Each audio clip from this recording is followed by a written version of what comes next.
Magandang hapon mga kids! Magandang araw sa inyo! Mga kids, narito tayo ngayon upang mag-aral ng arts at syempre ng Biblia. Tama po yun. Ano pong pag-aaralan natin ngayon? Magandang tanong yan, Sedi. Ang pag-aaralan natin ngayon ay tungkol sa arts. Oo nga po, arts nga po. Ano po tungkol sa arts ang pag-aaralan natin?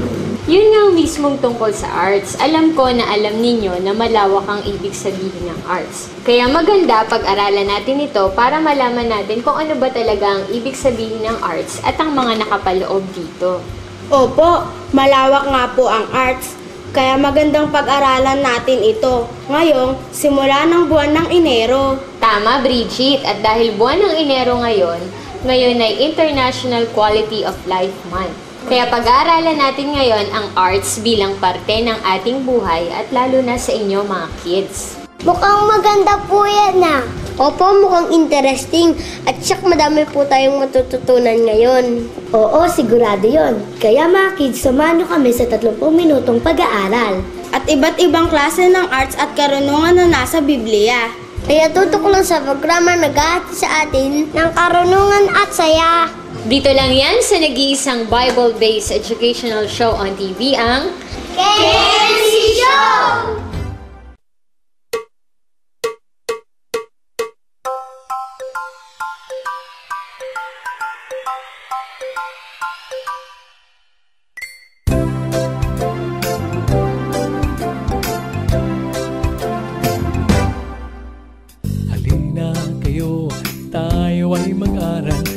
Sabay nating alamin ng totoo ang kawan ng kordero sa inyo'y nag-aanyaya.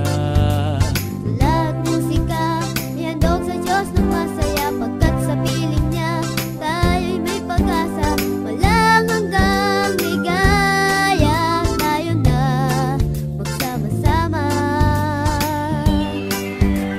The KNC Show will teach us while we grow. Sa tulong ng ating Diyos Ama, isipan ay magliliwanag na.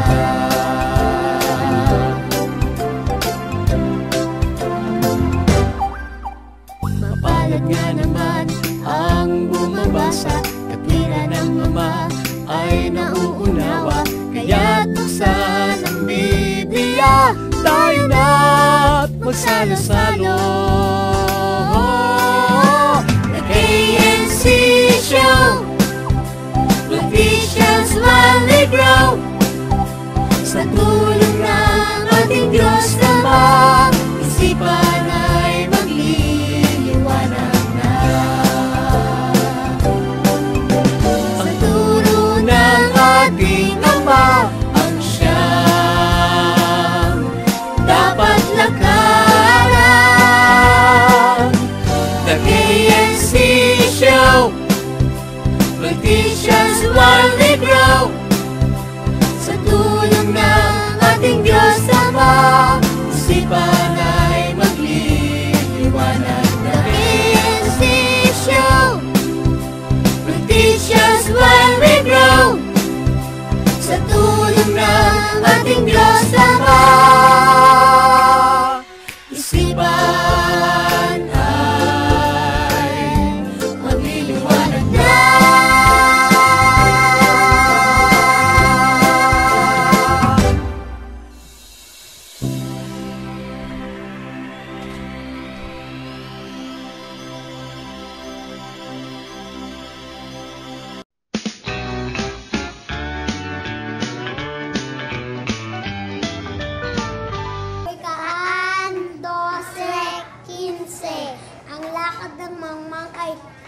Matuwid sa kanyang sariling mga mata. Ngunit siyang pantas ay nakikinig sa payo.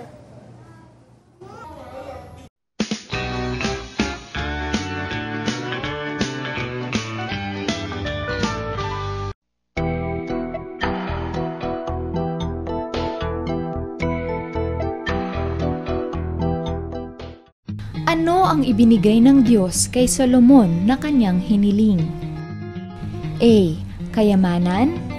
B. Karangalan. O C. Katalinuhan? Abangan mamaya ang kasagutan sa pagbabalik ng KNC Show. Tutok lang!